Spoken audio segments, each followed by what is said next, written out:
Can't even talk this morning. Shabbat Shalom. Thank you all for joining me on this January 5th reading of the tablets of Enki. We're starting with tablet number 3 today. Real little disclaimer this morning. Uh, I am a medical marijuana patient in the state of Florida. I have Crohn's disease as well as several other issues that I use it for. This morning's been a rough morning with the Crohn's, so if you see me partaking today more than usual, it's because of that. I do not encourage anybody who is not in a legal area to smoke or to use marijuana to do so. Um, we are a channel that does discuss religious as well as other type of topics, historical, political, that type of stuff. If you'll please keep your chat comments kind and nice to each other, you're able to say anything you'd like to in this chat. We just discourage personal attacks against others. That is the only thing that we will put an end to. Mr. Bone, thank you for joining me this morning. Thank you for your prayers. It has been one of them days. I was up at my usual time and it did not work out so good this morning. Alrighty. This reading that we're heading into is the third tablet of the writings of the tablets of Enki. These were translated by Zachariah Stitchin. There is some dispute about some of the translations, but as we read through, you'll see the stories are pretty coherent. I'm going to take just a minute here to try to pull up chat on another device so I can read while I'm reading.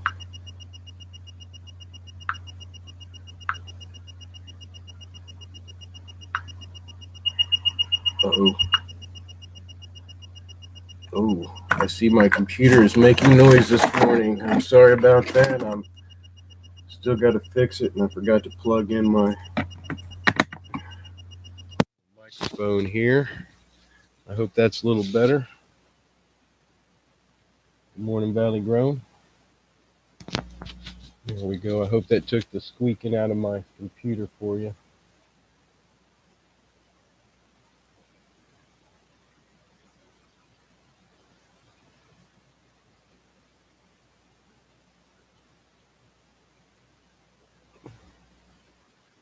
Sorry, it's taking me a minute here.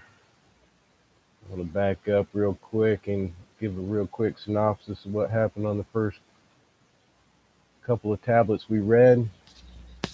The first tablet, we have the story of the gods, quote unquote, the generations before mankind.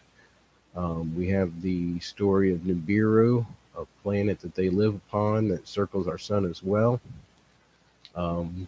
They have a atmosphere falling apart on their planet, and they're having family wars as well upon the planet. Struggles for control. Uh-oh. I just lost my place. I apologize. Here we go. And as that battle continues into the second tablet, we find that there is one of the celestial beings that decides he's going to try to solve the planet Nibiru's problems in his own hands, gets in a spaceship and heads toward Earth. During his trip to Earth, he tells us a story about the beginning of the Earth's solar system and the I guess the best way to say it is their understanding of the cosmology of the time, or how this whole area was started. And,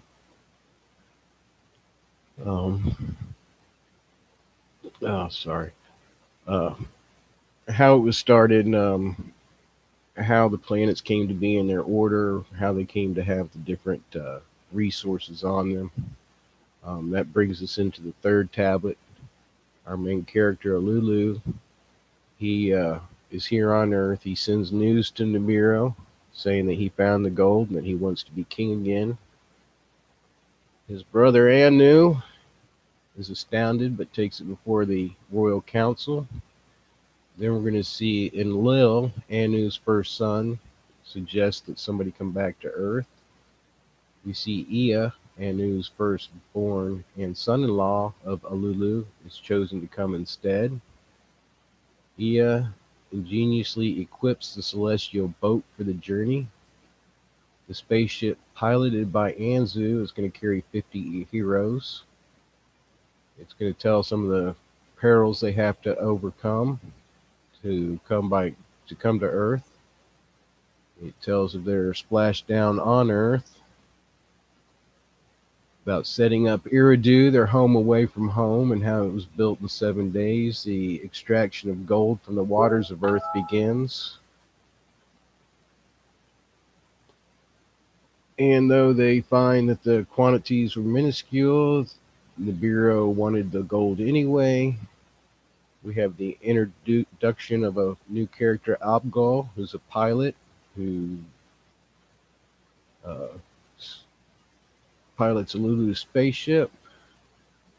Find out they have some nuclear weapons on board, and we find out that they're going to take and hide those weapons somewhere here on Earth. That said, we're going to start into the third tablet. The fate of Nibiru is in my hands. To my conditions you must give heed. Those were the words of Alulu. From the dark-hued earth to Nibiru, they were by the speaker beamed. When the words of Alulu to Anu the king were conveyed, Anu was astounded. Astounded were the counselors. Amazed were the sages. Alulu is not dead, they each asked.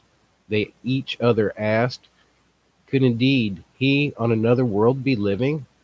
They with disbelief were saying. He was not on Nibiru hiding, in the chariot to a place of concealment gone. The commanders of chariots were summoned. Savants, the beamed words considered. Savants are what we would consider scientists. The words from Nibiru did not come. From beyond the hammered bracelet were they spoken. This was their finding. This to the Anu the king they reported. Stunned was Anu. The happening he pondered. Let the words of acknowledgment to Alulu be sent. To the assembled he was saying. At the place of the celestial chariots the command was given. To Alulu words were spoken. Anu the king to you his greeting sends. Of your well-being to learn he is pleased. For your departing from Nibiru there was no reason. Enmity is not in Anu's heart. If gold for salvation you have indeed discovered, let Nibiru be saved. The words of Anu Alulu's chariots did reach. Alulu them quickly answered, if your savior I am to be, your lives to save. Convene the princes to the assembly, my ancestry declare supreme. Let the commanders make me their leader, bow to my command. Let the council pronounce me king, on the throne anew to replace. When the words of Alulu and Nibiru were heard, great was the consternation. How could Anu be deposed? The counselors asked each other. What if Alulu mischief, not truth, is telling? Where is his asylum? Did gold indeed he find? They summoned the sages. Of the wise and learned counseling they asked. The oldest of them spoke. I was Alulu's master, he was saying. He had hearkened to teachings of the beginning, of the celestial battle he was learning, of the watery monster Tiamat and her golden veins he knowledge acquired. If indeed beyond the hammered bracelet he had journeyed, on earth the seventh planet is his asylum. In the assembly a prince spoke up. A son of Anu he was. Of the womb of Antu, Anu's spouse, he was the issue. Enlil was his name. Lord of the command it meant. Words of caution he was saying. I'm going to stop right here and back up just a little bit because we have up here a little thing I want to make a comment out. They summon the sages, which what we would call magicians or wise men, or what was considered the mages of the old. Um, they summoned them, and one of them was Alulu's master, which means Alulu was obviously studying under the mages. And it says that his teachings were of the beginning of the celestial battle. Just keep that in mind as we read that this beginning in the celestial battle happened sometime before where we are now in history.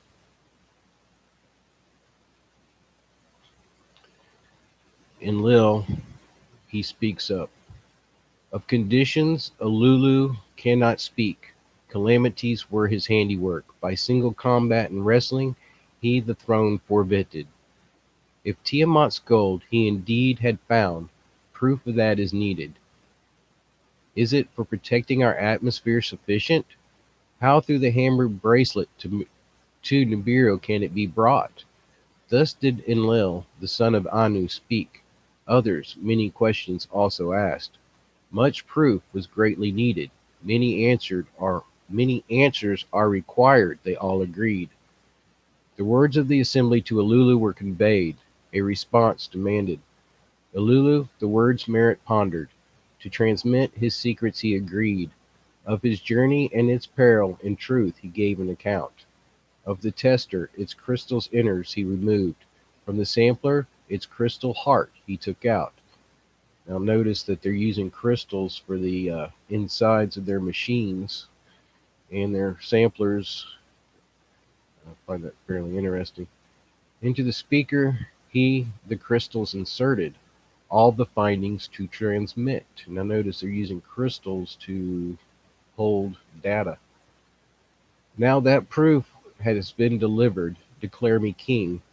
Bow to my command, he sternly demanded. The sages were aghast. With weapons of terror Alulu on Numiro more havoc caused. With weapons of terror a path through the bracelet he blasted. Once in its circuit Nibiru, that region passes, calamities Alulu is amassing. In the council there was much consternation. The kingship to alter was indeed a grave matter. Anu, not by ancestry alone, was king. By fair wrestling and throne he attained. In the assembly of the princes, a son of Anu stood up to speak. He was wise in all matters. Among the sages renowned he was. Of the secrets of waters he was a master. Ea, he whose home is water, he was called.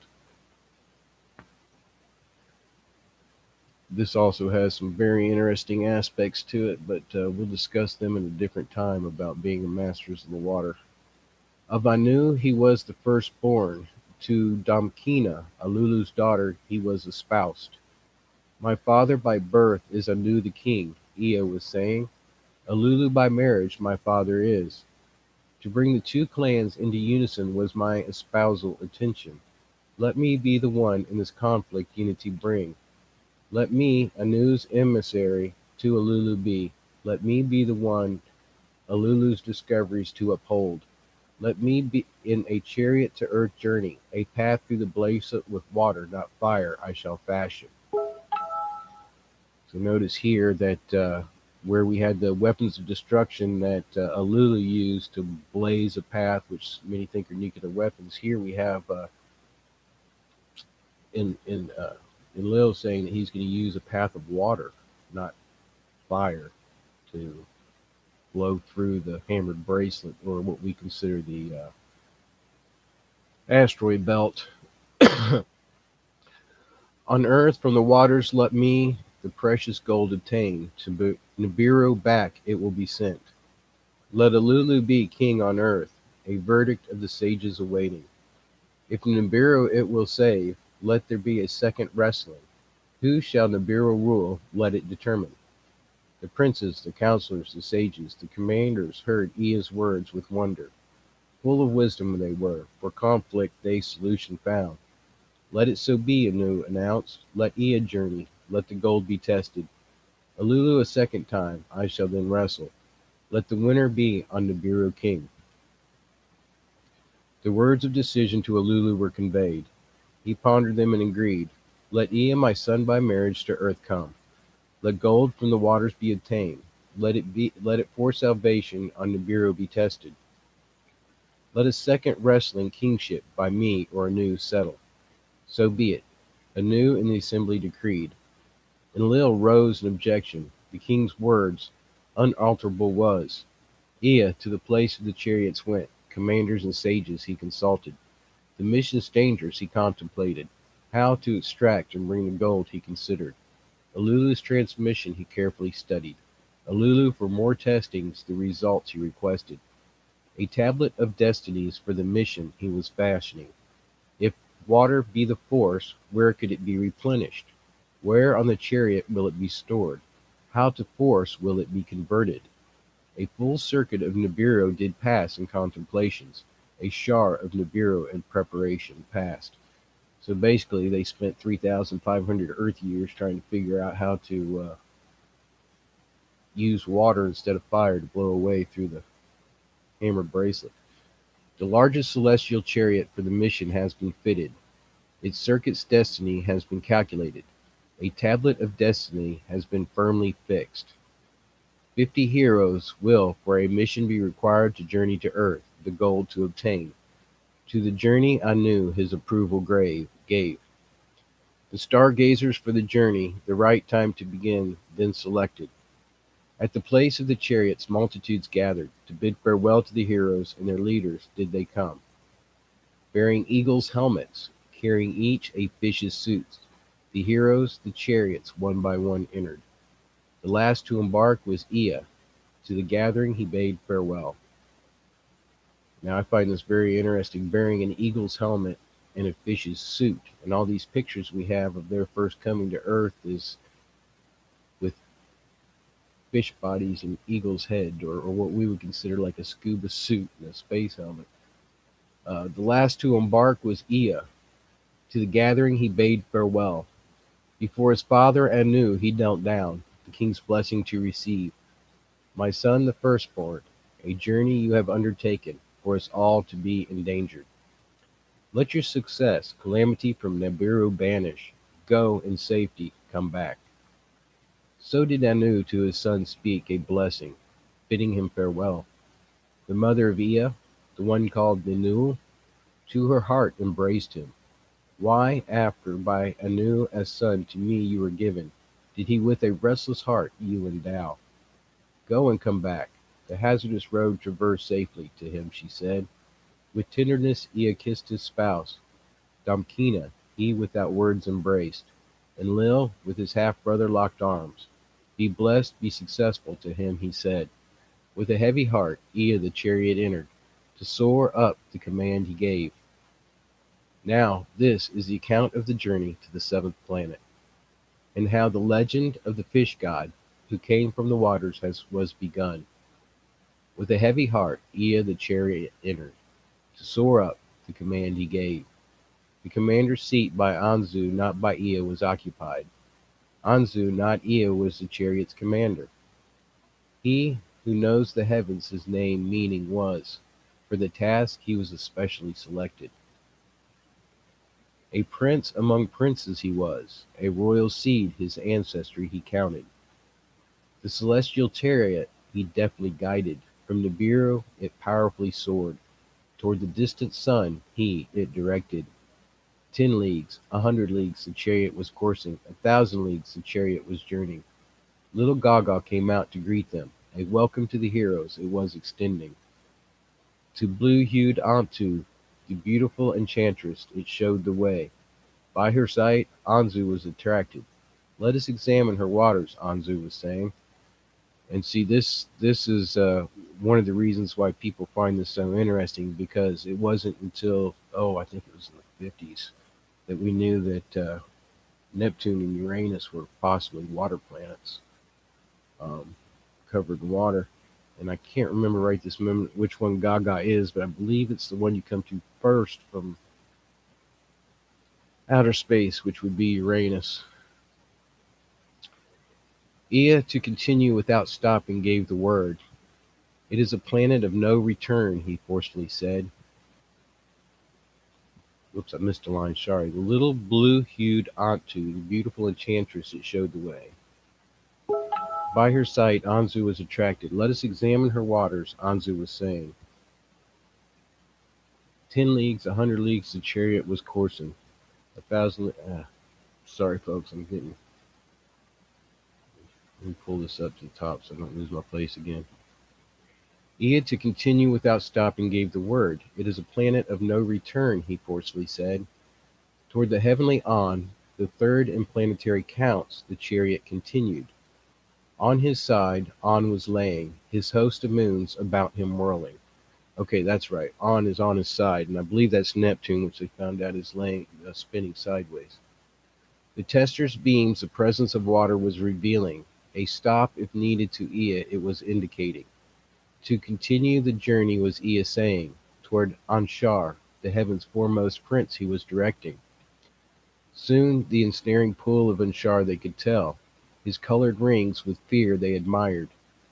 Deftly Anzu, the chariot guide, the crushing dangers he cleverly avoided. So here we have them flying into the realm of Saturn. The giant Kishar, foremost of firm planets, was next to be encountered.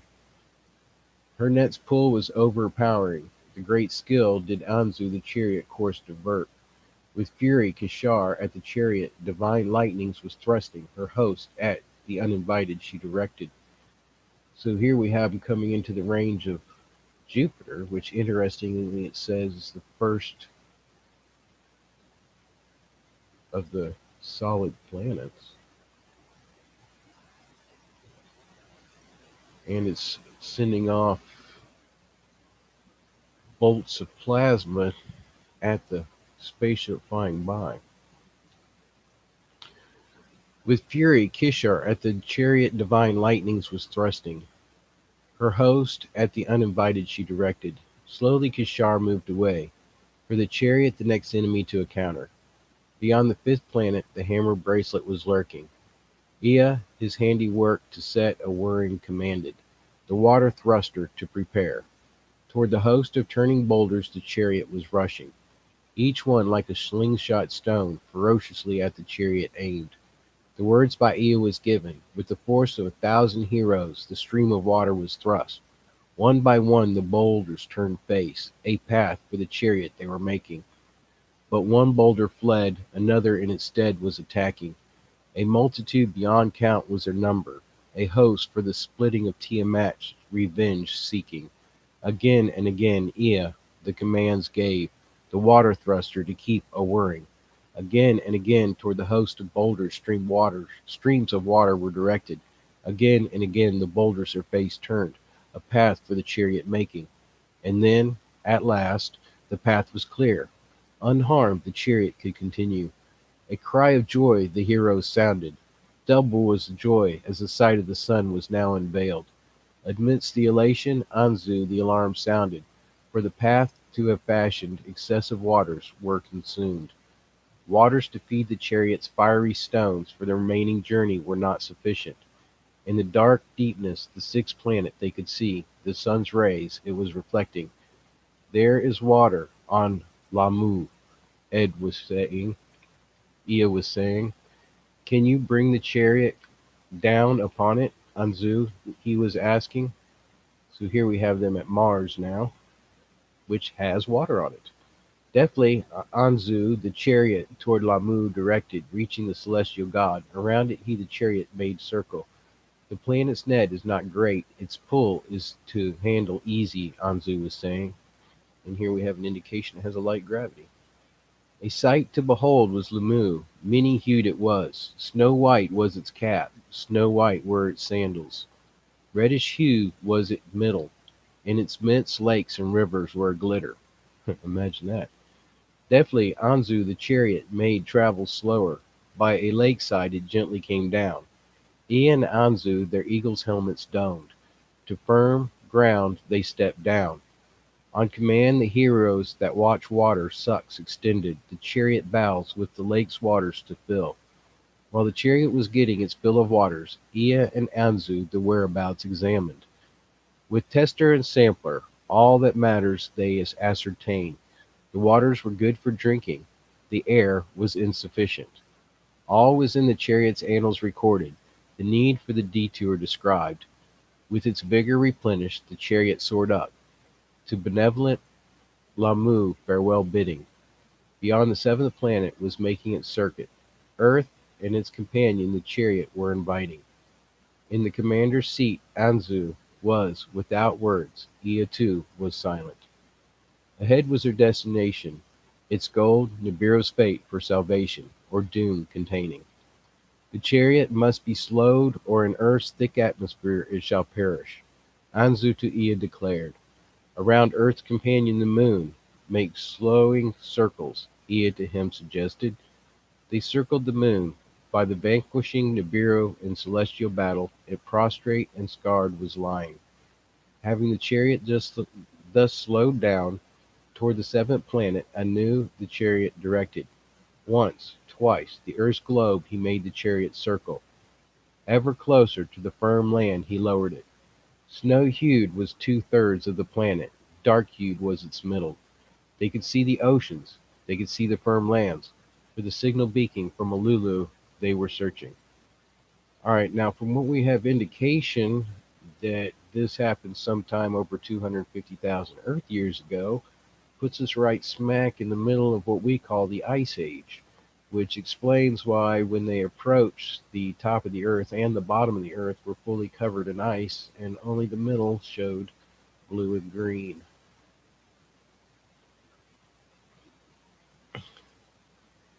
The Earth's pulling net, too powerful, for on dry land to descend it is. Anzu to Ea announced, splash down in the ocean's water, Ea to Anzu shouted. Around the planet, Anzu made one more circuit. The chariot, with much care, toward the ocean's edge he lowered. The chariot's lungs he filled with air. Into the waters, down it splashed. Into the depth, it was not sinking. From the speaker a voice was heard. To earth be welcomed, Ululu was saying. By his beamed words, the direction of his whereabouts was determined. Toward the place Anzu the chariot directed. Floating as a boat it was upon the waters moving. Soon the wide-ranging ocean narrowed. Dry land on both sides as guardians appeared. On the left side, brown-hued hills were rising. On the right, mountains to heaven their heads raised. Toward the place of Ululu was the chariot moving, floating like a boat upon the waters it was. Ahead, the dry land was covered with flooding. Marshes the ocean were replacing. Anzu to heroes commands uttered. Their fishes' suits to put on he ordered. A hatch of the chariot was then opened. Into the marshes the heroes descended. Strong ropes to the chariot they attached. With the ropes the chariot they were pulling. Ululu's beamed words were more powerful, were becoming. Hurry, hurry, he was saying. At the edge of the marshes a sight there was to behold. Gleaming in the sun rays was a chariot from Nibiru. Ululu's celestial boat it was. The heroes their paces quickened. Toward Ululu's chariot they hurried. Impatient, Ea donned his fish suit. Within his chest his heart was like a drum beating. Into the marsh he jumped. Toward the edges he hurried, steps he directed. High were the marshes flooding. Deeper was the bottom than he expected. He changed his gait to swimming. With bold strokes forward he advanced. As dry land he was approaching, green meadows he could see. Then his feet touched firm ground. He stood up, and by walking he continued. Ahead he could see Ululu standing, with his hands with vigor waving. Come out of the waters, ashore, Ea stepped. On dark-hued earth he was standing. Ululu toward him came running. His son by marriage he powerfully embraced. Welcome to a different planet, Ululu to Ea said. Now this is the account of how Eridu on earth was established, how the count of 7 days was begun. In silence did Ululu Ea embrace. With tears of joy his eyes were filled. Before him Ea bowed his head. Respect for his father by marriage he was showing. In the marshes, the heroes were advancing. More domed fish suits, more toward the dry land were rushing. Keep the chariot afloat, Anzu was commanding. In the waters anchor it, the mud ahead avoiding. Ashore stepped the heroes. Before Lulu they were bowing. Ashore came Anzu, the last of the chariot to depart. Before Alulu he bowed. With him, Alulu and welcome locked arms. To all who arrived, Alulu words of welcome spoke. To all who were assembled, Ea words of command spoke. Here on earth I am the commander, he was saying. On a life or death mission we have come. In our hands is Nibiru's fate. He looked about for a place, for an encampment he was searching. Heap up soil, mounds fashioned there. Ea gave command, and an encampment to set up. To a place not afar he was pointing, a reed hut abode by Alulu erected. To Anzu the words he directed, to Nibiru words by beaming deliver. To the king my father a new, successful arrival announce. Soon the hue of the sky was changing, from brightness to reddish it was turning. A sight never seen before their eyes was unfolding. The sun, as a red ball on the horizon, was disappearing. Fear seized the heroes. Of a great calamity afraid they were. Alulu, with laughter, words of comfort, was saying, a setting of the sun it is, the ending of one day on earth it is making. For a quick rest, lie down. A night on earth is beyond imagining short. Before you expect the sun will an appearance make. On earth it will be morning. Before expecting darkness came. The heavens from the earth it separated. Lightnings the darkness pierced. Rains the thunders followed. By winds were the waters blown. Storms of an alien god they were. In the chariot the heroes hunkered down. In the chariot the heroes huddled. Resting to them did not come. They were greatly agitated. With quickened hearts the sun returned they awaited. Smiling when its rays appeared, they were joyful and backslapping. And it was evening, and it was morning. The first day on earth it was. By daybreak Ea the ongoings considered. To separate waters from waters, heed he was giving. Eager he made of sweet waters the master, drinking waters to provide. To the snake pond with Alulu he went, its sweet waters to consider. Evil serpents in the pond were swarming, so did Inger to Ea say.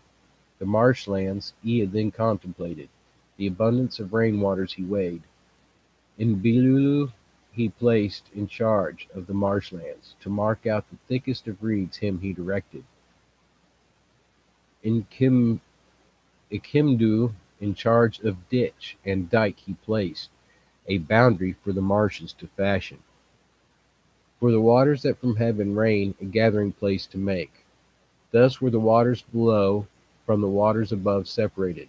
Marsh waters from the sweet waters asunder were set. And it was evening and morning, it was the second day on earth it was. When the sun, morning announced, the heroes their assigned tasks were performing. With the Lulu Eo to the place of the grass and trees his steps directed. All that in the orchards grows, herbs and fruits, all their kind to examine. To Isamud his visor Ea's question was addressing.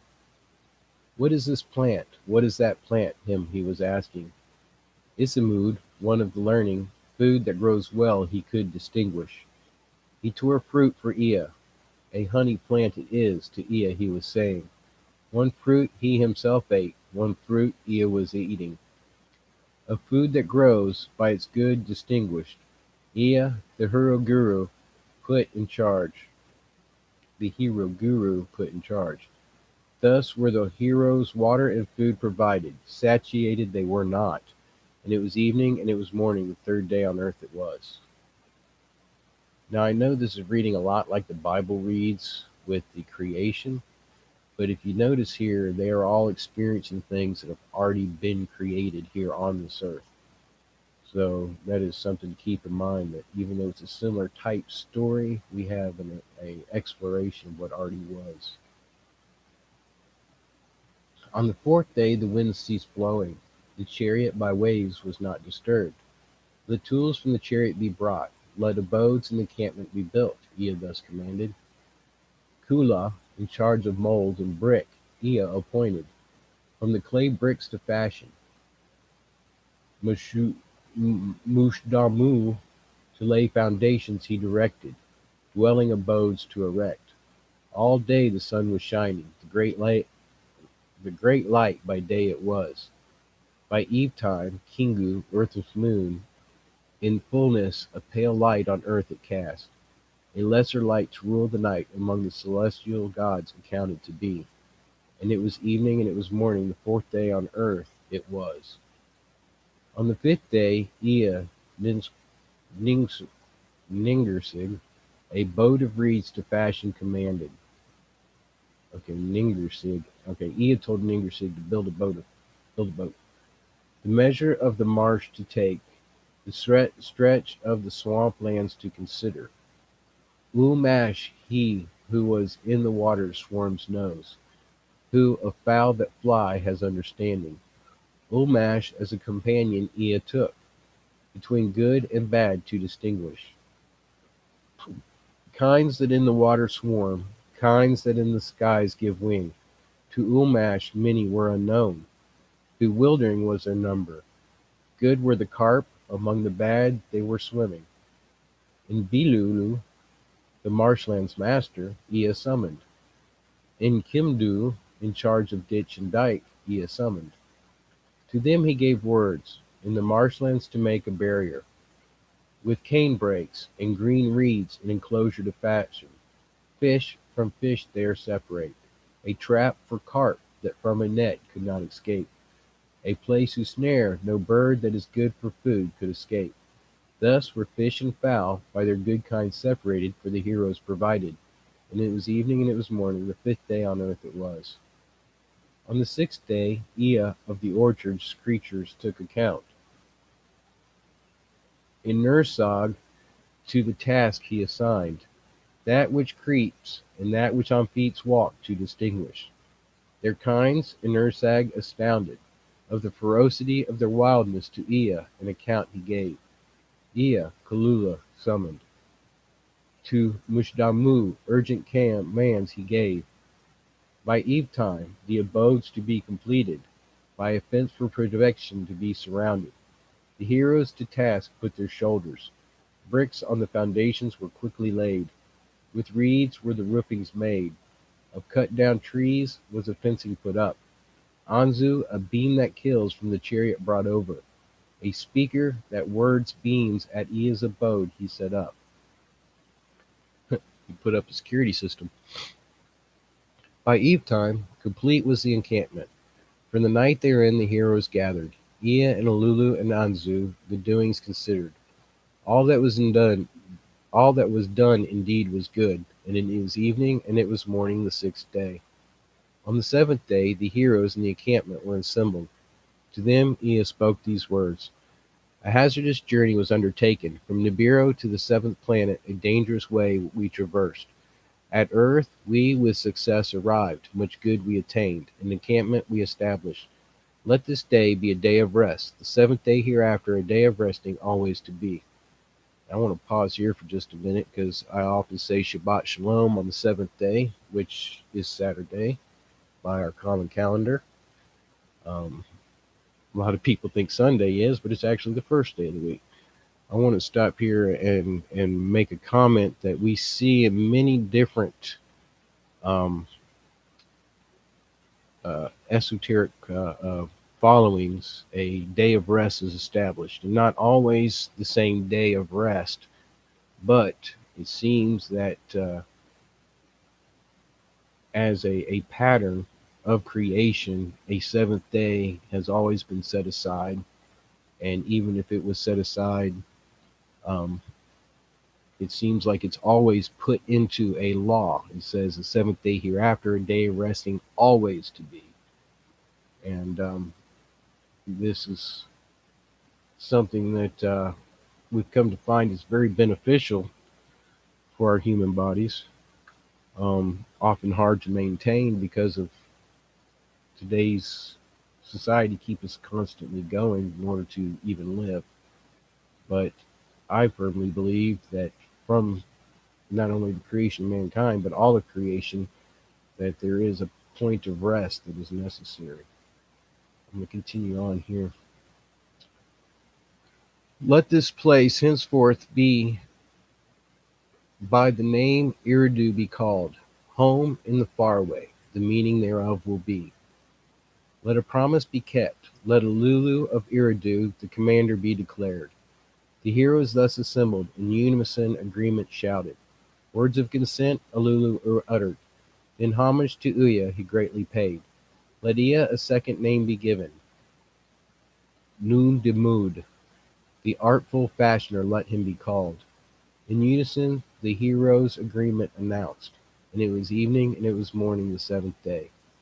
Now this is the account of how the searching for gold was begun, and how the plans on Nibiru made to Nibiru's salvation did not provide, and how the plans on Nibiru made to Nibiru's salvation did not provide. I understand that right away.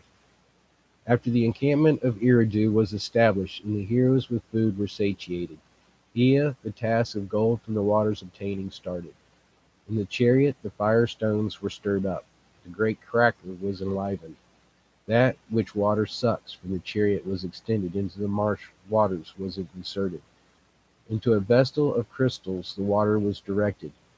From the waters the crystals all that is metal in the vessel extracted.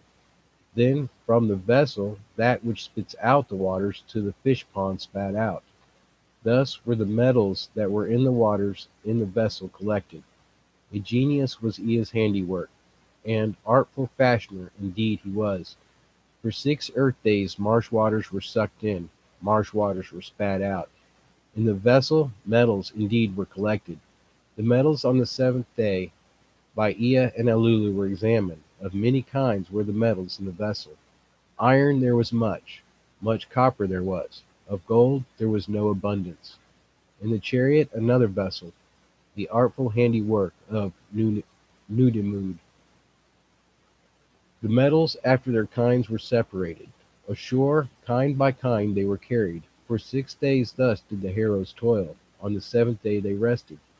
For 6 days were the crystal vessels filled and emptied. On the seventh day were the metals accounted. There was iron and there was copper, and other metals too. Of the gold the smallest pile was accumulated. In the night time the moon waxed and waned, and by the name month did Ea its circuit call. At month's very start its luminous horns 6 days signified. By its half crown the seventh day it announced, a day to rest it was. At midway by a fullness was the moon distinguished, then it paused to become diminished. With the sun's course was the moon's circuit appearing, with earth's circuit was its face revealing. Fascinated by the moon's motions was Ea. Its attachment as Kingu to Ki he contemplated. What purpose did the attachment serve? What heavenly sign was it giving? A month did Ea the moon's circuit call. Month to its circuit he gave the name. For 1 month, for 2 months. In the chariot were the waters separated. The sun, every 6 months to earth another season gave. Winter and summer did Ea by names call them. There was winter and there was summer. By year of earth did Ea the full circuit call. By year's end of the accumulated gold account was taken. Much to dispatch to Nibiru there was not. The swampland's waters were deficient. Let the chariot to the deeper ocean be moved, so was Ea saying. From its mooring was the chariot untied. Back whence it came it was shifted. With great care were the crystal vessels stirred up, the salt waters through them passing. Metals by their kinds were separated. Gold among them was sparkling. From the chariot of the happenings, Ea to Nibiru words did mean. Anu to hear it was pleased indeed. It is destined circuit Nibiru to the sun's abode was returning. A closeness to earth, its Shar circuit was Nibiru attaining. With eagerness did Anu about the gold inquire. Is there enough for sending to Nibiru, he was asking? Alas, not enough was the gold from the waters collected. Let another shar pass. Let the quantity be doubled. Ea to Anu counseled. From the ocean's water the attaining of gold continued. In his heart Ea was apprehension was in his heart Ea with apprehension was filling. From the chariot's parts were hauled out. A sky chamber from them was assembled. Abgal, he who knows piling, of the sky chamber to take charge he appointed. Daily in the sky chamber with Abgal did Ea upward soar, the earth and its secrets to learn. For the sky chamber an enclosure was constructed, by a Lulu chariot was it placed. Daily the crystal in the Lulu's chariots did Ea study, what by their beams was discovered to understand. Whence does the gold come? He asked Lulu. Where on earth are Tiamat's golden veins? In the sky chamber with Abgal did Ea upward soar, the earth and its secrets to learn. Over great mountains they roamed. In the valleys great rivers they saw. Steppes and forests below were stretched. Thousands of leagues was in their reach. Vast lands separated by oceans they recorded. With beams that scans the soils they penetrated. On Nibiru impatience was growing. Can gold protection provide? Was the outcry increasing. Assemble the gold. On Nibiru's nearing, gold you must deliver. So did Anu Ea command. Repair Alulu's a chariot. For returning to Nibiru make it fit. For the Sar's completion make it ready. So was Anu saying. Ea his father's the king's words was heeding. The repairing of Alulu's chariot he was contemplating. As the sky chamber one eve by the side of the chariot they landed.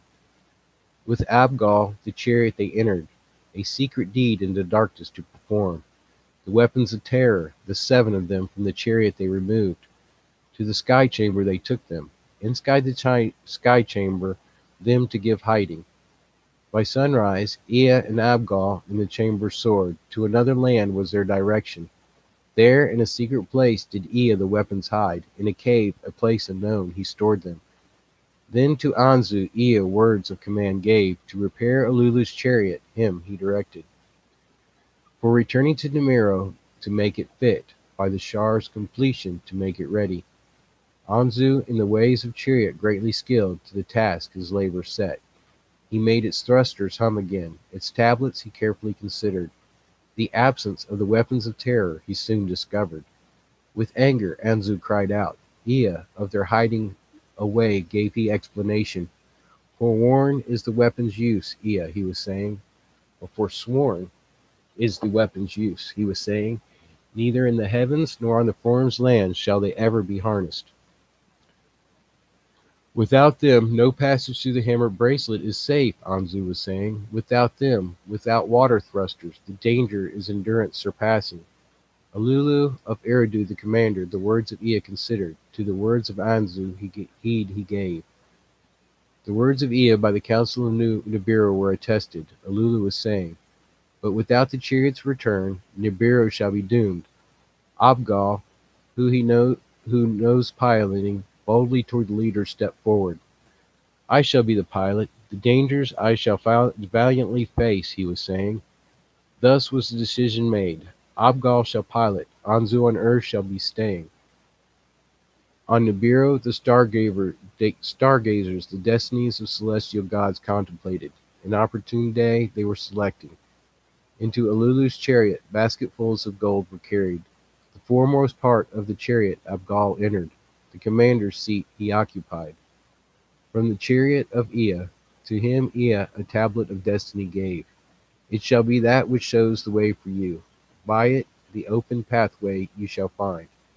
The chariot's firestones Abgal stirred up. Their hum like music was enthralling.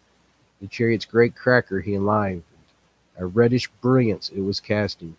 Ian and Lulu, the multitude of heroes standing around, farewell to him they were bidding.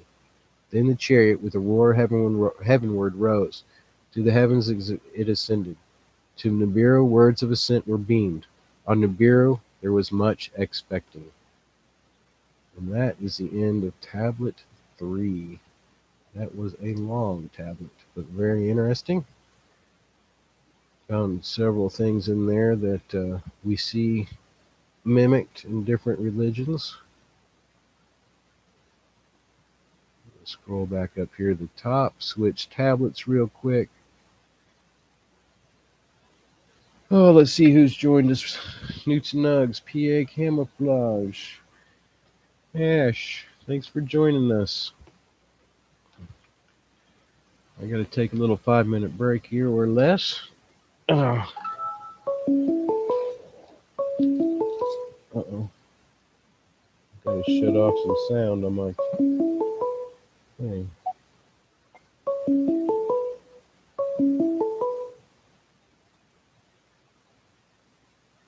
Sorry about that.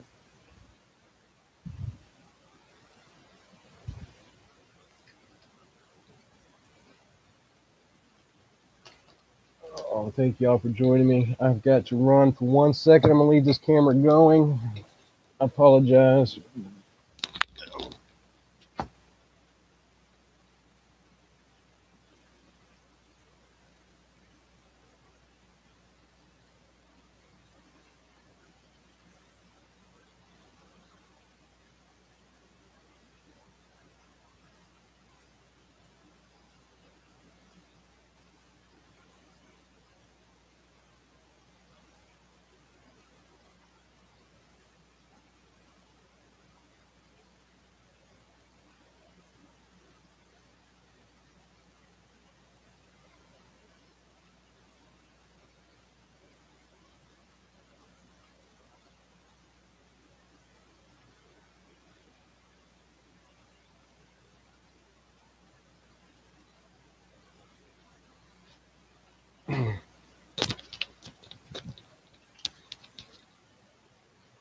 Okay, cool deal. Back at her.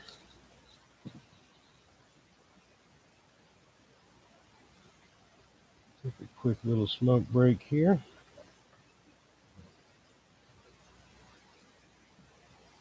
It's looking like we're able to hit one of these in about an hour. I found that one very interesting. We had several scientific points, cosmological points that were brought up that, unless they had actually somehow had knowledge of space, would not have understood, or what we know is understood. And of course, we assume that we're the smartest that we've ever been at this stage of history. But it seems that the more we're studying, they were actually smarter back then than we are now.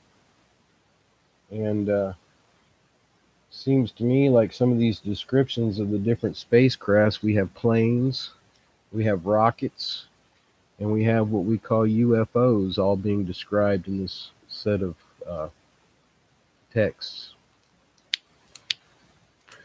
Cheers, everyone.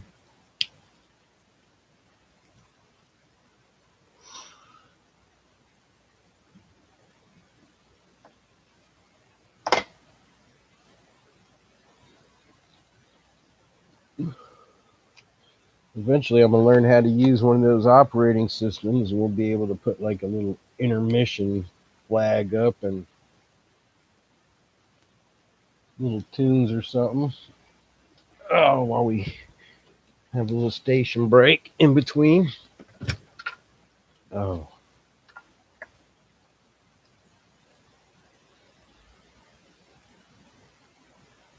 Yeah, you say this screams Watchers to you. And yes, it is very similar to the Watchers. And we're going to find even another story in here that comes even closer to the Watchers story.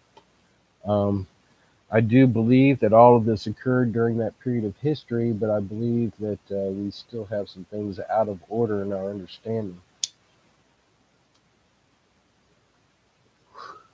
I can't prove that yet because so many of these circumstances seem to repeat historically over and over. So we have to take the differences as opposed to the similarities and see if we can't find out which period of history these repetitive things happen. Because While this screams of the Watchers, we know that was during a period that was somewhere around 6,000 years in our past, whereas this particular episode seems to be somewhere in the neighborhood of about 250,000 years in our past with becoming.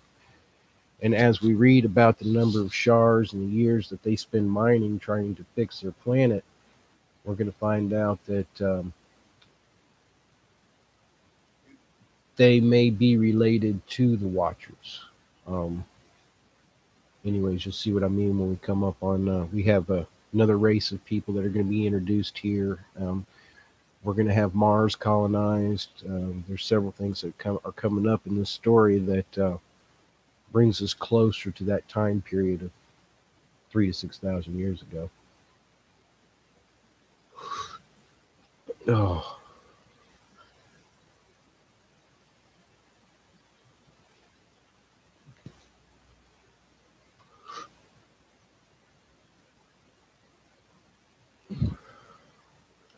finally feeling a little better.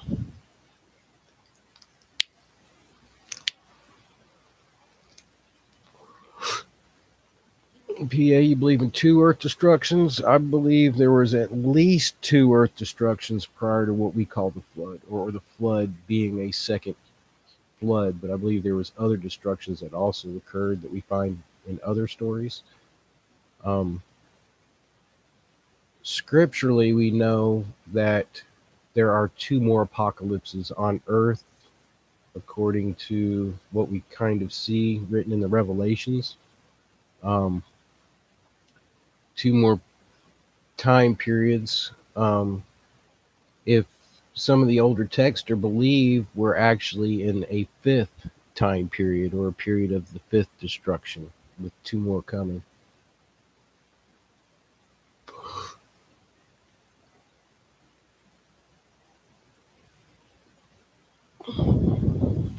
But we are definitely at least in the second flood, or after the second flood. Um, I, I'm going to use the term worldwide flood because I believe there's many other floods that were local that are described in other texts. Flooding has been and is still often a punishment we see on this earth, as uh, I'm going to use the term negative energies increase, or some use the word sin, or as hate and anger increase. It weighs on the earth as well for some reason, because it says even the earth will praise the Creator. Even the earth will raise up and step into our place of what we're supposed to do if we don't do it. So that means, as a living body, it somehow spiritually responds as well, which is kind of interesting. Because as a living body, if we begin to look at it that way, then just like gold flowed through the veins of Tiamat, who's not to say the oil isn't flowing through the veins of this earth, or some such. Um, to think of gold flowing in veins, imagine how hot Tiamat had to have been.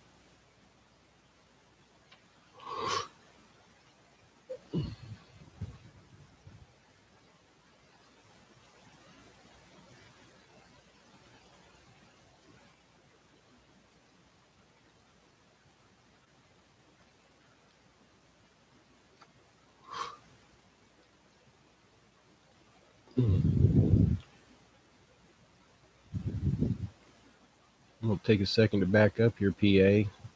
What'd you think about the waters, separating the waters? Um, about there being different sciences between the destructive force of fire and the destructive force of water. Something I kind of read into the end of this text is when he's talking about returning back, he's going to try to fly through the same place they blasted out, coming this direction, it sounds like. He's saying that he's skilled enough to go back through the hole, is what it sounds like he's saying, that they'd already made. They took the weapons of destructions off the ship so that when they returned to Nibiru, he wouldn't be able to forcefully take control of Nibiru again.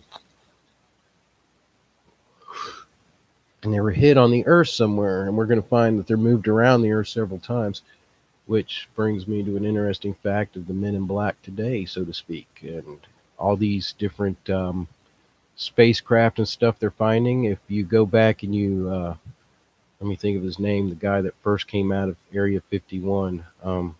He recently came back into the spotlight here recently. He talks about how when he was first shown the different craft in Area 51, they didn't look like they were crashed.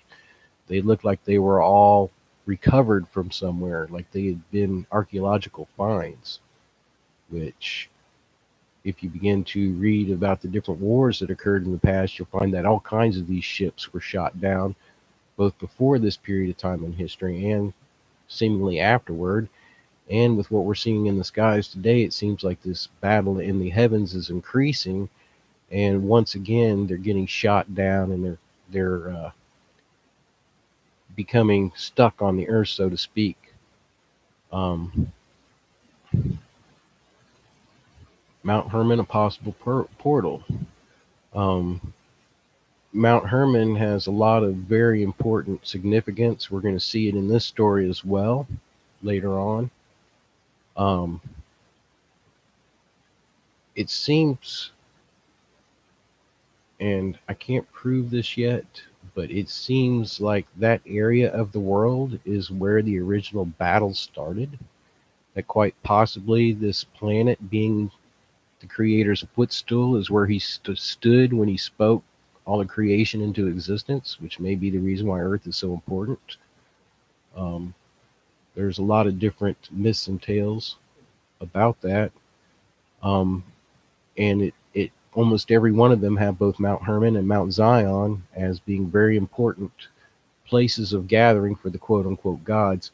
And we find at both of these places huge giant stones which are laid in foundations that we can't figure out how they were ever moved even to this day.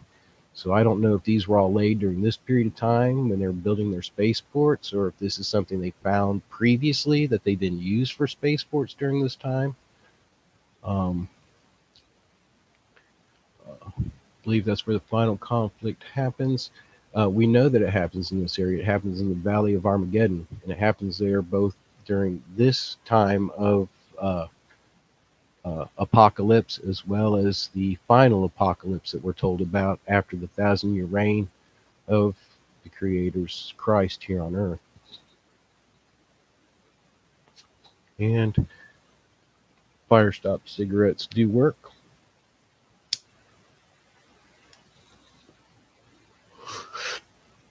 I'm down to one pack in 3 days now. Spread it out.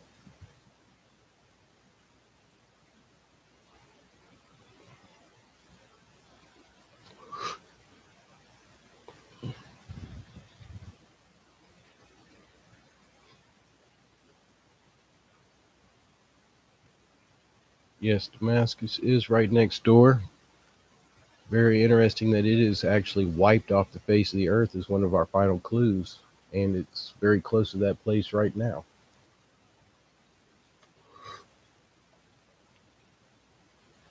And if you read the text, they wipe themselves out.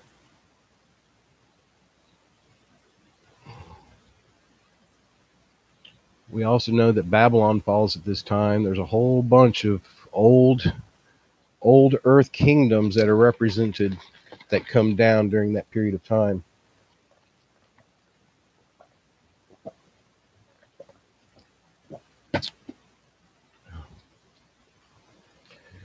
As the creator establishes his kingdom,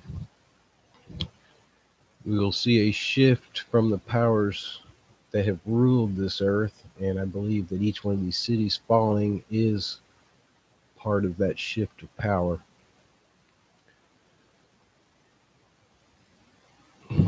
Cheers. I'm going to take another drag or two, and then we're going to start back into the synopsis of the fourth tablet.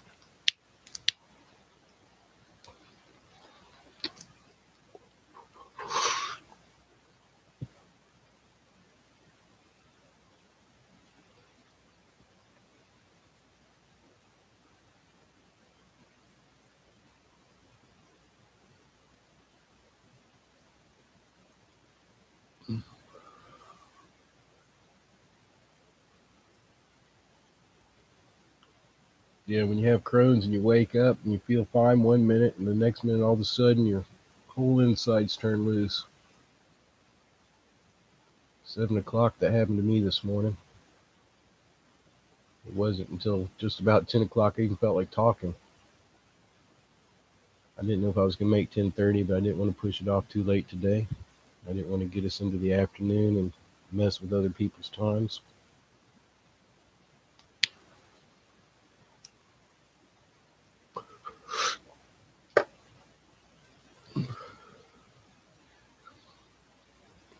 All right, on our fourth tablet,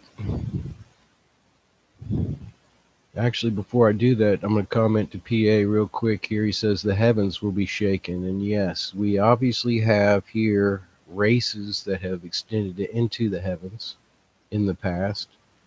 And we actually have a text in the scripture that he says, where the Creator says, you can colonize all of space.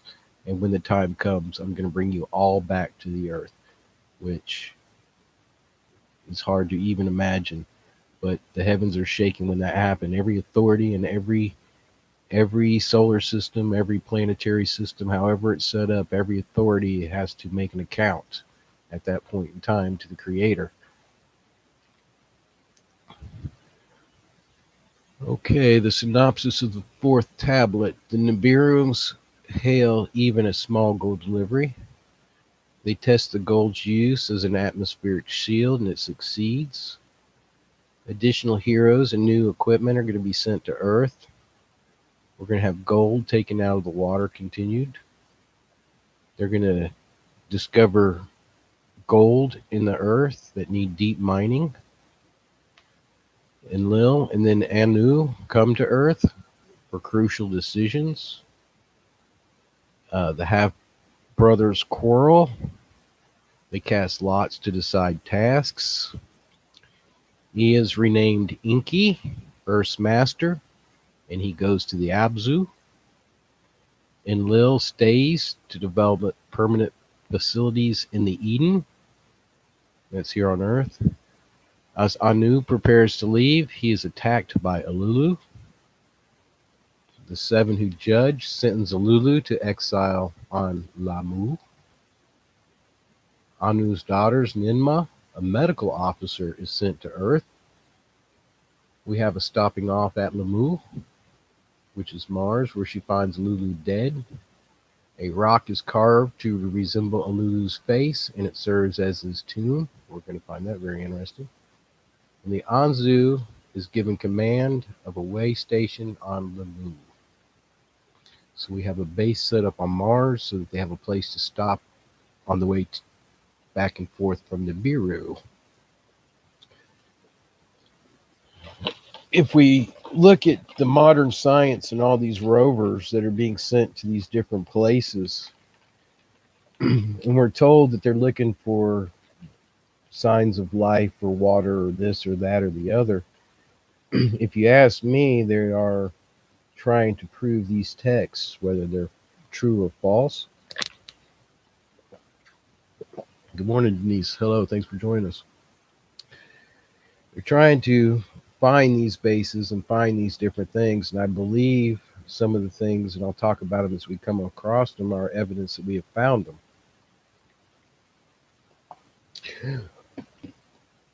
Which, in them trying to give credence to this story, proves a lot of other things that could possibly have historically happened here, and is why they're looking for this old technology around the earth and are finding it. And I believe we're going to find out that even what we have in Antarctica may be part of this particular society. The fourth tablet. To Nibiru, words of assent were beamed. On Nibiru there was much expecting. With confidence was Abgal the chariot guiding. Around Kingu the moon he made a circuit. By its net power speeds to gain. Now remember, they're calling net powers what we call gravity. He's using the moon to slingshot him. 1,000 leagues, 10,000 leagues to Lamu he journeyed. By its net power, a direction toward Nibiru to obtain. Beyond Lamu, the hammer bracelet was a whirling. Deftly did Abgal Ea's crystals make a glow, the opened paths to locate. The eve of fate upon him with favor looked. Beyond the bracelet, the chariot beamed signals from Nibiru was receiving. Homeward, homeward was the direction. Ahead in the darkness, in reddish hue glowed Nibiru, a sight to behold it was. By the beamed signals the chariot was now directed. Thrice around Nibiru it made circuits, by its net force to be slowed. Nearing the planet, the breach in the atmosphere Abgal could see. A squeezing in his heart he felt. Of gold he was bringing was he thinking. Passing through the atmosphere's thickness, aglow as the chariot, its heat overbearing. Deftly did Abgal spread the chariot's wings. It descended thereby, arresting. Kind of sounds like they had a glider type like we had in our space shuttle, as he popped out his wings and descended down and glided down. Beyond lay the place of the chariots, a sight most inviting. Gently did Abgal the chariot bring down to a place by the beams selected. He opened the hatch. A multitude of populace was there assembled. Anu toward him stepped forward. Locked arms, warm greetings uttered. Heroes into the chariot rushed. The gold-bearing baskets they brought out. High above their heads the baskets held. To the assembled, words of victory Anu shouted. Salvation is here, to them he was saying. To the palace was Abgal accompanied. To rest and tell all he was escorted. The gold, a sight most dazzling, by the savants was quickly taken. To make of it the finest dust, to skyward launch it was hauled away. A shard did the fashioning last, a shard did the testing continue. With rockets was dust heaped heavenward carried. By crystal beams was it dispersed. Where there was a breach, now there was a healing. Joy the palace filled, abundance the land was expected. To earth anew good words was beaming. Gold gives salvation, the obtaining of gold do continue. When Nibiru near the sun came, the golden dust was by its rays disturbed. The healing in the atmosphere was dwindled, the breach to bright bigness returned. Anu, the return of Abgal to earth, then commanded. In the chariot more heroes traveled. In the bows more that which the water sucks in and thrusts out were provided. With them Nergal to travel was commanded, a pilot helper to Abgal to become. Great joy there was when Abgal to Eridu returned. Many greetings and the locking of arms there was. The new water workings Ea with care contemplated. There was smiling on his face, in his heart there was a squeezing. By Shar time, Nagul in the chariot was to depart ready. In its bows the chariot only a few baskets of gold carried. With disappointment on Nibiru, Ea's heart to him was predicting. Ea and Alulu words exchanged. That which was known they reconsidered. If Earth, the head of Tiamat, was in the celestial battle cut off, where was the neck? Where were the golden veins cut asunder? Where were the golden veins from Earth's innards protruding? In the sky chamber, Ea over the mountains and valleys traveled. Lands by oceans separated he, the scanner, examined. Again and again there was the same indication. Where dry land from dry land apart was torn, Earth's innards were revealed. Where the land mass, the shape of a heart was given, in the lower part thereof, golden vein from the earth's innards were abundant. Abzu, of gold the birthplace, Ea, to the region the name gave. Ea then to Anu, words of wisdom beamed.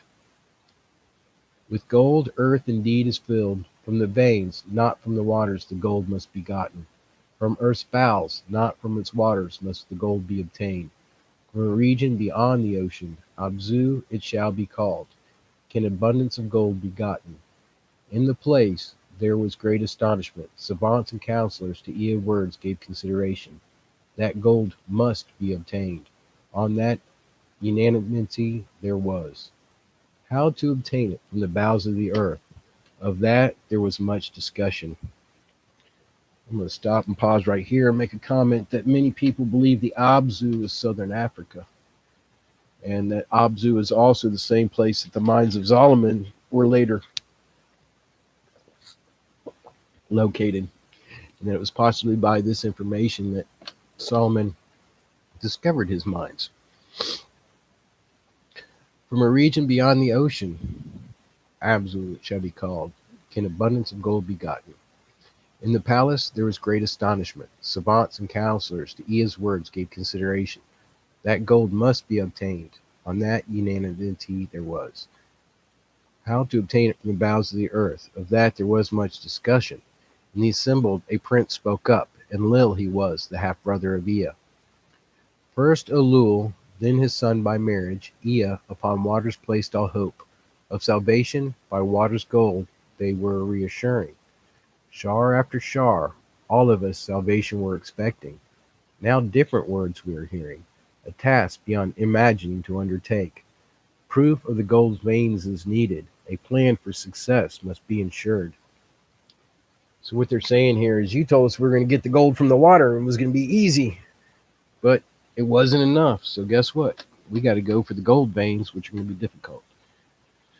So was Enlil to the assembly saying, to his words many in agreement listened. Let Enlil go to earth, Anu was saying. Let him proof obtain, a plan put forward. His words shall be heeded, his words a command shall be. In unanimity, the assembly its consent gave, and Lil's mission is approved. With Alagar, his chief lieutenant, and Lil for earth departed. Alagar his pilot was. With each a sky chamber were the two of them provided. To earth, the words of Anu the king, words of decision were beamed. And Lil of the mission and command shall be. His words shall be the command.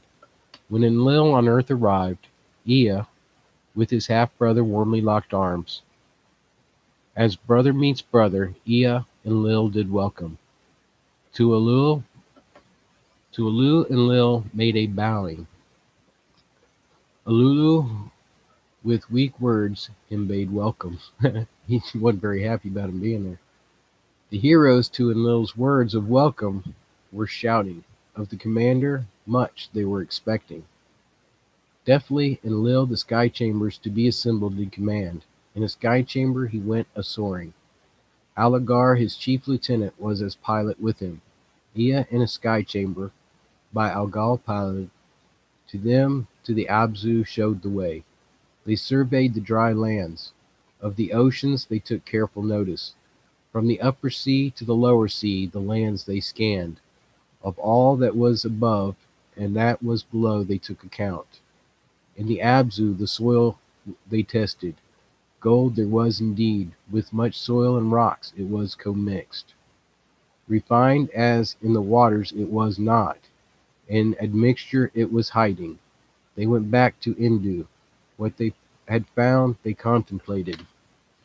Eridu new tasks must be given. Alone on earth it cannot continue. Thus was Enlil saying, a great plan he described, a wide mission he was proposing. More heroes to bring over, more settlements to establish. The gold from earth's innards to obtain, the gold from the admixture to separate. By sky ships and chariots to be carried, from the landing places tasks to perform. Who of the settlements in charge will be? Who of the Abzu shall take command? Thus was of Ea, thus Ea of Enlil asking. Who of enlarged Eridu shall take command? Who the settlement shall oversee? Thus was Elulu saying. Who of the sky ships and the landing place shall take command? So did Anzu inquire. Let Anu come to earth. Let him decisions provide. Thus did Enlil say in answer. Now this is the account of how Anu to earth came. How lots with Ea and Lil were drawn, and how Ea the title name Enki was given. How Elul for the second time with Anu wrestled. And once again, I'm going to pause and say we keep hearing these things, and Lil, Enki, Ea, Elul, Anu. These are not names. These are all titles. These are all titles that are bestowed. And these are all titles that we find later passed down to other people. So when we see Enki, we can't always assume it's the same Enki, even though we can for this set of stories. We find it in other places in history. To Earth in a celestial chariot did Anu journey, the route by the planets it followed. Around Lemu, Nungal the pilot a circuit made. By Anu was it closely observed. The moon, the one who Kingu once had been, they circled and admired. Perchance gold thereon can also be found? In his heart Anu wondered. In the waters beside the marshlands his chariot splashed down. Ea for the arrival of reed boats prepared, for Anu to arrive by sailing. Above the sky chambers were hovering, a royal welcome they were offering. In the lead boat Ea himself was afloat, the king, his father, the first to be greeting. Before Anu he bowed, then Anu embraced him. My son, my firstborn, Anu to him shouted. In the square of Eridu, in rows stood the heroes, their king to earth royalty to welcome. In front of them stood Enlil, their commander. Before Anu the king he bowed, Anu him to his chest embraced. Alulu too there standing. Of what to do he was uncertain. Anu to him he greeting extended. Let us lock arms as comrades to Alulu, he said. With hesitation, Alulu stepped forward. With Anu he locked arms. A meal for Anu was prepared. By eve time, a reed hut. For him by Ea built. Anu retired. The next day, the seventh by the count, begun by Ea, was a day of resting. A day of backslapping and celebrating it was, as befits a king's coming. On the day that followed, Ea and Enlil before Anu the findings presented. What was done and what doing needed with him they discussed. Let me see the lands by myself, Anu to them was saying. Aloft they all in the sky chambers went. Lands from sea to sea they observed. To the Abzu they flew. On its gold-hiding soil they landed. Difficult will the gold's extraction be, Anu was saying. To obtain the gold it is necessary. No matter how deep the gold is below the surface, it must be gotten. Let Ea and Enlil tools for the process devise. Let them heroes for the task assign. Let them find how gold from the soil and rock separates, how to Nibiru pure gold to deliver. Let a landing place be built. Let more heroes to the task on earth be assigned. So was Anu to the two sons saying. In his heart of way stations in the heavens he was thinking. Those were the commands, the words of Anu. Ea and Enlil in agreement, their heads were bowing. There were evenings and there were mornings. To Eridu they all returned. In Eridu they held a council, tasks and duties to assign. Ea, who Eridu established, was the first to speak up. Eridu I established. Let other settlements in this region be set up. Let it be the Eden, abode of the upright ones. By this name be known. The commander of the Eden let me be. Let Enlil the gold extraction perform. By these words Enlil was angered. The plan is wrongful, to Anu he said. Of commanding and tasked to perform I am better. Of skyships I have the knowledge. Of the earth and its secrets my brother Ea is the knower. The Abzu he discovered. Let him of the Abzu be the master. Anu to the angry words with a careful ear listened. The brothers were again half brothers. The firstborn with the legal heir with words as weapons were contending. Ea was the firstborn son. By a concubine to Anu he was born. Enlil thereafter born by Antu Anu's spouse was conceived. A half-sister of Anu she was, thereby Enlil the legal heir making, thereby the next-born son for succession, the firstborn overcoming. A conflict that the obtainment of gold would endanger Anu was fearing. One of the brothers to Nibiru must return. The succession from considering must now be removed. So is Anu to himself thinking. Aloud to the two a startling suggestion he made. Who to Nibiru for the throne seat shall return? Who the Eden shall command? Who in the Abzu shall be the master? Let us three, I with you, by lots determine. Silent were the brothers. The audacious words surprise them overtook. Let us draw lots, Anu said. By the hand of fate let there be a decision. The three, father and two sons, clasped their hands together. They cast lots. By the lots, the tasks they divided. Anu to Nibiru to return, its ruler on the throne to remain. The Eden to Enlil was allotted, the lord of the command as his name indicated. More settlements to establish, of the skyships and their heroes charged to take. Of all the lands until they, the bar of the seas encountered, the leader to be. To Ea, the seas and the oceans as his domains were granted. Lands beyond the bar of the waters by him to be governed. In the Abzu to be the master, with ingenuity the gold to procure. Enlil with the lots was agreeable. The hand of fate he with a bow accepted. Ea's eyes filled with tears. Of Eridu and the Eden he wished not to be parted. Let Ea forever Eridu as his home retain, Anu to Enlil was saying. Let his being the first to splash down forever be remembered. Let Ea as Earth's master be known. Enki, Earth's master, let his title be. His father's words Enlil with a bow accepted. To his brother he thus said, Enki, Earth's master, your title name shall henceforth be. I, Lord of the command, shall be known.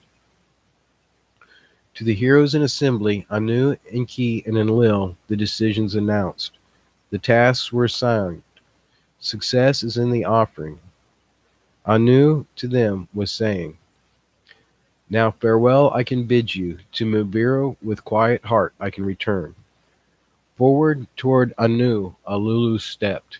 A grave matter has been forgotten, he shouted. The mastery of earth to me was allotted. That was promised when the gold finds to Nibiru I announced. Nor have I the claim to Nibiru's throne forsaken. By Anu to share all with his sons, it is a grave abomination. Thus did Alulu Anu and the decision challenge. Without words was Anu in the beginning. Then with anger he spoke up.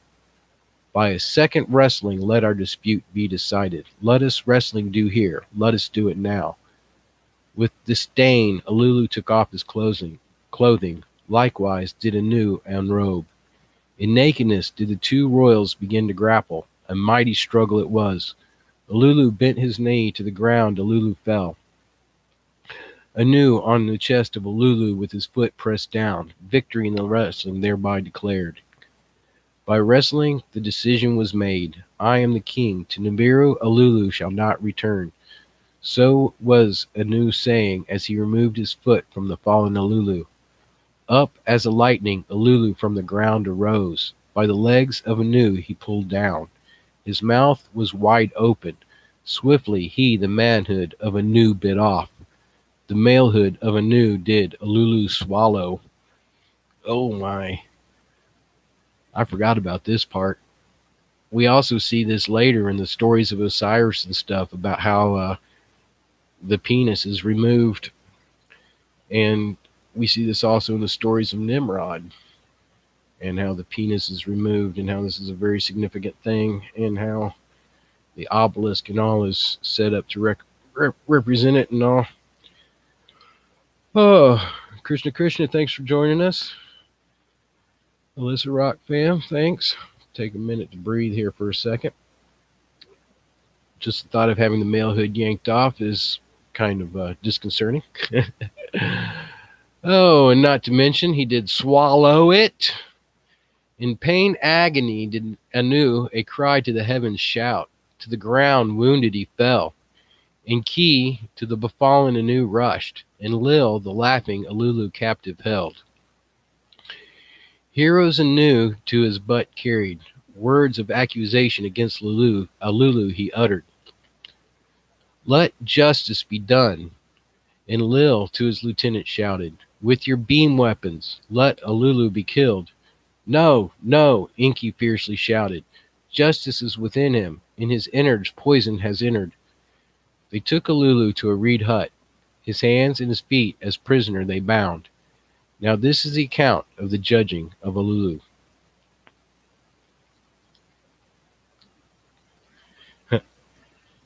Didn't lose very well. And of the happenings thereafter on earth and on Lamu. In his reed hut, Anu was hurting. In the reed hut to him, Enki applied the healing. In his reed hut, Alulu was sitting, spittle he spat from his mouth. In his innards, the malehood of Anu was like a burden. With Anu's semen were his innards impregnated, like a female in travail his belly grew swollen. On the third day Anu's pain subsided, his pride was greatly hurting. To Nibiru I wish to return. To his two sons did Anu say, beforehand upon Alulu there must be a judgment, a sentence, the crime befitting must be imposed. By the laws of Nibiru 7 judges were required, the highest of rank on them to preside. In the square of Eridu the heroes were assembled, the trial of Alulu to observe. For the 7 who judged, 7 seats were provided. For Anu presiding, the tallest seat was prepared. To his right, Enki was seated, and Lil was seated on Alu's left. On Enki's right, Anzu and Nungol were seated. Abgal and Alagar to the left of Enlil sat. Before these 7 who judged, Alulu was brought. His hands and his feet were untied. Enlil was first to speak. In Fairless a wrestling match was held. Alulu the kingship to Anu forfeited. What say you, Alulu? Enki him this question asked. In fairness the wrestling match was held. The kingship I forfeited, Alulu said. Having been vanquished, Alulu an abominable crime performed. The malehood of Anu he bit and swallowed. Thus did Enlil an accusation of the crime make. Death is the punishment, Enlil was saying. What say you, Alulu? Enki, his father by marriage, asked. There was silence. Alulu the question did not answer. We all the crime did witness, Alagar was saying. Judgment must be in accordance. If words you wish to utter, speak before the judging. Enki and Alulu said. Enki too, Alulu said. In the silence, Alulu slowly began to speak. On Nibiru, I was king. By right of succession, I was reigning. Anu was my cupbearer. The prince he aroused. To a wrestling he me challenged. For 9 counted circuits, I was king of Nibiru. To my seed, kingship was belonging. On my throne seat, Anu himself sat. To escape death to distant earth, I made a dangerous journey. Salvation for Nibiru, I, Alulu, on the alien planet discovered. Return to Nibiru I was promised, in fairness the throne to regain. Then to earth came Ea, the one, by compromise, the next to reign Nibiru he was designated. Then came Enlil, the succession from Anu himself claiming. Then Anu came, by lots he tricked Ea, Enki, and the lord of the earth he was proclaimed. Of earth not Nibiru to be the master. Then to Enlil command was granted. Enki to the distant Amzu was delegated. My heart of all that was aching, my chest from shame and anger was bursting. Then Anu his foot upon my chest placed, upon my aching heart he was treading. In the silence Anu spoke up. By royal seed and law, by fair wrestling did I gain the throne. My malehood you bit off and swallowed, my offspring line to discontinue. Enlil spoke up. To the crime the accused admitted, let the judgment come, let death and punishment be. Death, said Alagar. Death, said Abgal. Death, said Nungol. Death to Alul by itself will be coming. What he swallowed in his innards death will bring, Enki was saying. Let Elul for the rest of his days on earth be imprisoned, Anzu was saying. Their words Anu was contemplating. Anger and pity both him engulfed. To die in the exile, let this be the judgment, Anu was saying. In amazement, the judges at each other glanced. When Anu was saying, they wondered. Neither on earth nor on Nibiru shall the exiling be, Anu was saying. On the way there is Lamu planet, with waters and an atmosphere it is endowed. Enki, Azia, thereon made a pause. Of it as a way station have I been thinking. Its net force is less than that of Earth's forceful, an advantage in wisdom to be considered. In the celestial chariot Alulu shall be taken. On my departing from Earth, he with me shall make the journey. Around the planet Lamu we shall make circuits. To Alulu a sky chamber we shall provide. To the planet Lamu, in it he will be descended. Alone on a strange planet, in exile he shall be, his days to his last day by himself to count. Thus did Anu's words of judgment utter. In solemnity, in solemnity were the words intended. By unanimity was the judgment upon Alulu imposed. In the presence of the heroes it was announced. Let Ningal be my pilot to Nibiru. Therefrom chariots bearing heroes again to earth to pilot. Let Anzu join for the journey of the descent to Lamu take charge. So did Anu commandments utter. On the morrow departing was ready. All who depart by boats to the chariots were ferried. A place for landings on firm soil you must prepare, Anu to Enlil was saying. How Lamu as a way station to utilize, plans you should be making. Farewells there, both joy and sorrow. Limping did Anu on the chariot embark. With his hands tied did Alulu the chariot enter. Then to the heavens the chariot soared up, and the royal visit had ended. They around the mood made a journey. Anu by the sight was enchanted. Toward the red-hued Lamoon they journeyed. Twice about it they circled. Lower toward the strange planet they came. Mountains sky high, and tears in the surface they noticed. Where Ea's chariot had once landed they observed. By a lakeside it was located. Slowly by Lamu net power, in the chariot the sky chamber they readied. Anzu its pilot, the unexpected words to Anu was saying. With Alulu to firm soil of Lamu I shall descend. With the sky chamber to the chariot to return I wish not. With Alulu on the strange planet I shall stay. Until he dies I shall protect him. When he dies of his innards poisoned, as befits a king, him I shall bury. As for me, I shall have made my name. Anzu, they will say, against all odds to a king in exile a companion was. He saw things by others unseen. On a strange planet he faced unknown things. Anzu, they will to the end of time shall say, like a hero has fallen. There were tears in the eyes of Alulu. There was amazement in the heart of Anu. Your wish shall be honored to Anzu, Anu said. Hereby let a promise by me to you be made. By my raised hand to you I swear this. On the next journey of a chariot by Lamu shall circuit, its skyship to you shall descend.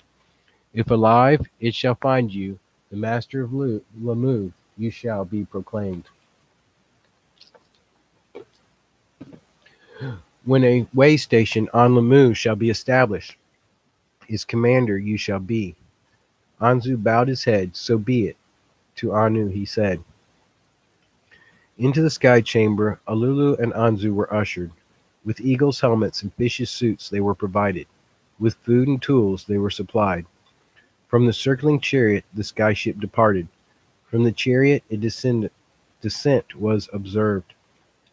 Then from view it disappeared, and the chariot to Nibiru continued. For 9 shars was Alulu king on Nibiru. For 8 shars Eridu he commanded. In the 9th shar, to die in exile on Lamu was his fate. Now this is the account of the return of Anu to Nibiru, and how Lulu on Lamu was buried, how Enlil on earth the landing place built. On Nibiru there was, for Anu, a joyous welcome. Of what had happened to the council and the princess Anu gave account. Neither pity nor vengeance from them all he sought. To discuss the tasks ahead, he them all instructed. To the assembled a vision, great in scope, he outlined. Way stations from Nibiru to earth to establish. All the sun's family in one kingdom to encompass. The first of Lamu, the first on Lamu to be fashioned, the moon for the plans also to be considered. On the other planets or the circling hosts, stations to be set up. A chain, a constant caravan of chariots to supply and safeguard. The gold from earth without interruptions to Nibiru bring, perchance gold elsewhere to also find. The counselors, the princes, the savants, Anu's plans considered. The salvation of Nibiru in the plans they all promised saw. Savants and commanders, knowledge of the celestial gods perfected. To chariots and skyships, a new kind, rocket ships were added. Heroes for tasks were selected. For the tasks there was much learning. Their plans to Enki and Enlil were beamed over. Preparations on earth to hurry, they were told.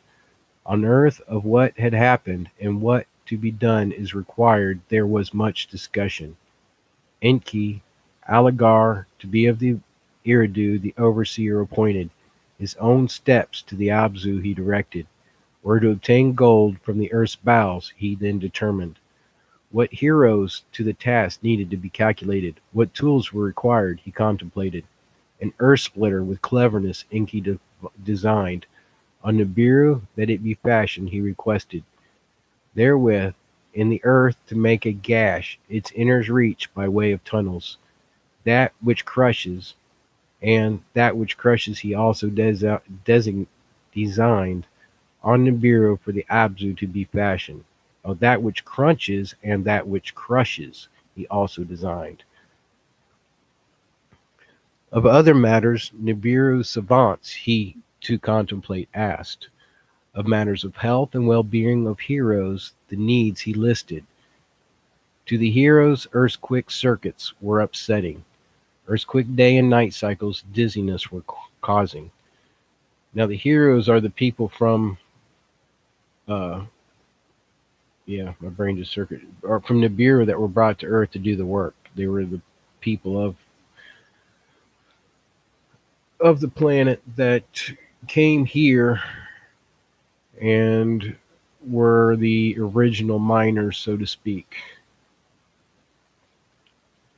And what's happening is there used to big long day and night cycles, but because of Earth's quick cycles, it was making them sick.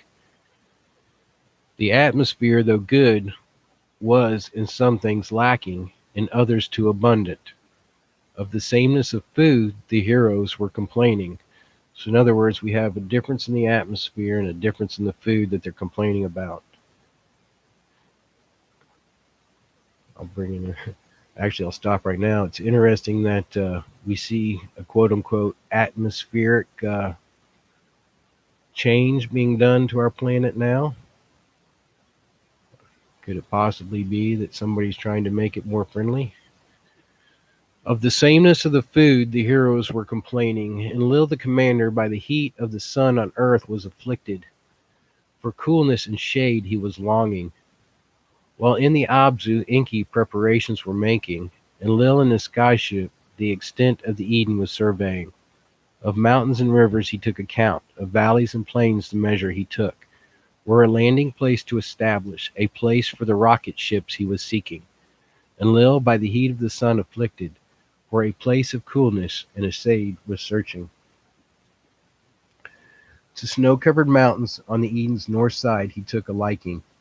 The tallest trees he ever saw grew there in a cedar forest. There, above a mountain valley, with power beams the surface he flattened. Great stones from this hillside the heroes quarried and cuts and to size cut. All right, so here we have some interesting pieces of information. They use power beams to flatten the surface of the earth and to cut great stones from the hillsides to build these rocket ship platforms. So let's keep that in mind later. To uphold the platform with skyships, they carried and emplaced them. With satisfaction did Enlil the handiwork consider. A work beyond belief indeed it was, a structure of everlasting. An abode for himself on the crest of the mountain was his desire. Of the tall trees in the cedar forest long beams were prepared. Of them the construction of abode for himself he decreed. The abode of the north crest he named it. On Nibiru a new celestial chariot for soaring off was prepared. New kinds of rocket ships, sky ships, and that which Enki had designed it was transporting. A fresh group of 50 from Nibiru it was taking. Chosen females among them were. By Ninmah, exalted lady, they were commanded. In succor and healing were they trained. Ninmah, exalted lady, a daughter of Anu, she was, a half sister, not a full sister, of Enki and Enlil she was. In successor and healing she was greatly learned. In the treating of ailments she excelled. To the complaints from earth she gave much attention, a healing was she preparing. The course of prior chariots on tablets of destinies recorded. Nungul its pilot did follow. Unharmed it reached the celestial god Lemu. It circled the planet. Slowly to its surface it descended. A faint beaming of group of heroes followed. Ninmah was going with them. Beside a lake shore, Anzu they found. From his helmet the signals were beaming. Anzu himself was without motion. Prostrate he lay dead. Ninmah touched his face. To his heart she gave attention. From her pouch she took out the pulsar. Upon Anzu's heart pulsing she directed. From her pouch she took out the emitter. Its crystal's life-giving emission on his body she directed. 60 times did Ninmah direct the pulsar. 60 times the emitter she directed. On the 60th time Anzu his eyes opened. With his lips he motioned. Gently upon his face Ninmah water of life poured, his lips with it wetting. Gentle into his mouth the food of life she placed. Then the miracle did happen. Anzu from the dead arose. About Alulu they him inquired. Of Alulu's death Anzu them told. He led them to a great rock, from the plain heavenward protruding. There to them what had happened he was telling. Alulu soon after the landing, from unremitting pain to scream began. From his mouth his innards he was spitting. In agony he peered over the wall. Thus was Anzu to them saying. He led them to a great rock, like a mountain from the plain heavenward rising. In the great rock a cave I found. Alulu's court therein I hid. Its entrance with stones I covered. So was Anzu to them saying. They followed him to the rock. The stones they removed. The cave they entered. Inside, what of Alulu remained they found. He, who once on Nibiru a king, was a pile of bones, was in a cave now lying. For the first time in our annals, a king not of Nibiru has died. Not on Nibiru was he buried. So did Ninmah say. Let him in peace for eternity rest, she was saying. They the cave's entrance again with stones covered. The image of Alulu upon the great rock mountain with beams they carved. They showed him wearing an eagle's helmet. His face they made uncovered. Let the image of Alulu forever gaze toward Nibiru that he ruled, toward the earth whose gold he discovered. So Ninmah, exalted lady, in the name of her father Anu did declare. As for you, Anzu, to the Anu the king his promise shall be keeping. 20 heroes with you here shall remain, the way stations building to begin. Rocket ships from earth the golden ores shall here deliver. Celestial chariots from the gold to Nibiru shall then transport. Hundreds of heroes their abode on Lemu shall make. You, Anzu, shall be their commander. Thus did the great lady, in the name of her father Anu, to Anzu say.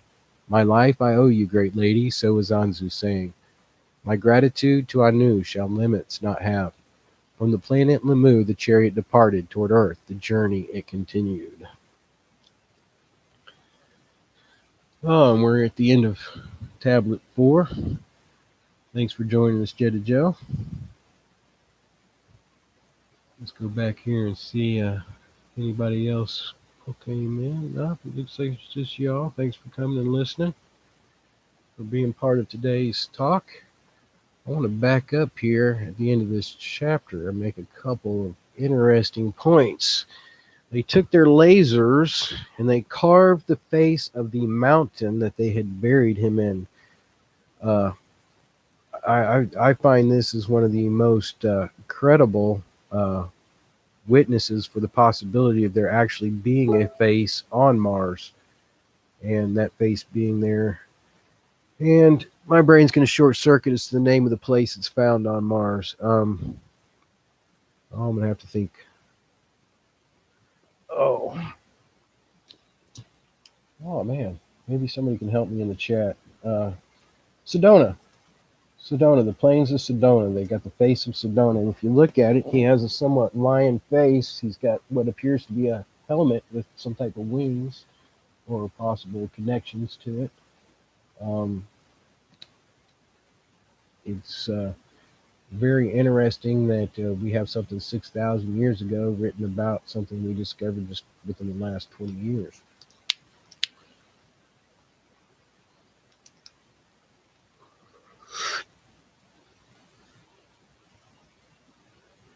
Cheers, folks.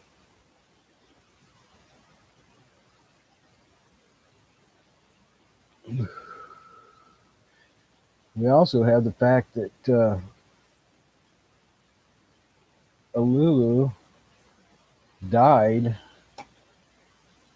because what he saw as a punishment for his victor, which was to end his chance of putting any more males on the throne, ended up rotting inside of his belly and killing him.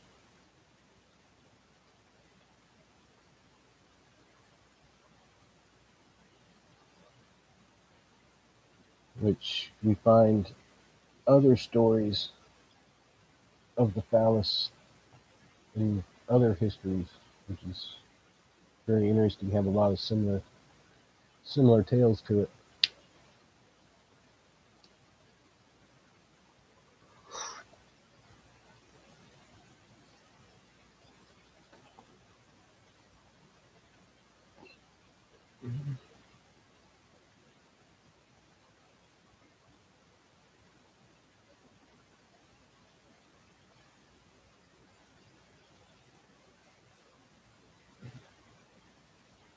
We've managed to make it through the 4th tablet. I'm going to take a peek real quick and see just how long a 5th tablet is.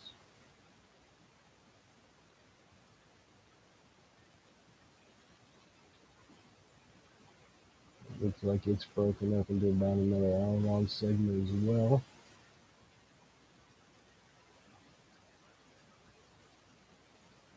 I know we're still early in our beginning readings and passages and stuff, so there's not a whole lot of stuff for us to correlate between different books and all. Is there any questions or any ideas or any thoughts they have on this before I think I'm gonna go ahead and just do 2 tablets this week as well.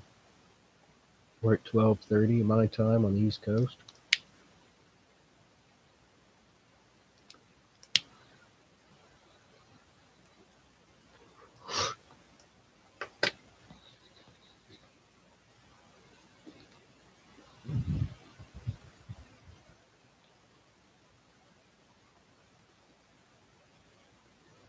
Looks like next week's going to be real interesting. We're going to have the introduction of the race of people that helped on the Mars. Next week, we're also going to have the introduction of Marduk to Earth. We're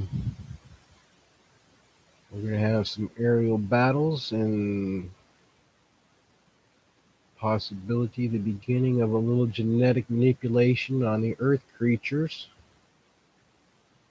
So it should be a real interesting read next week. Hope everybody can join us again. I thank everybody who's come by today and everybody who's going to listen to this throughout the next weeks.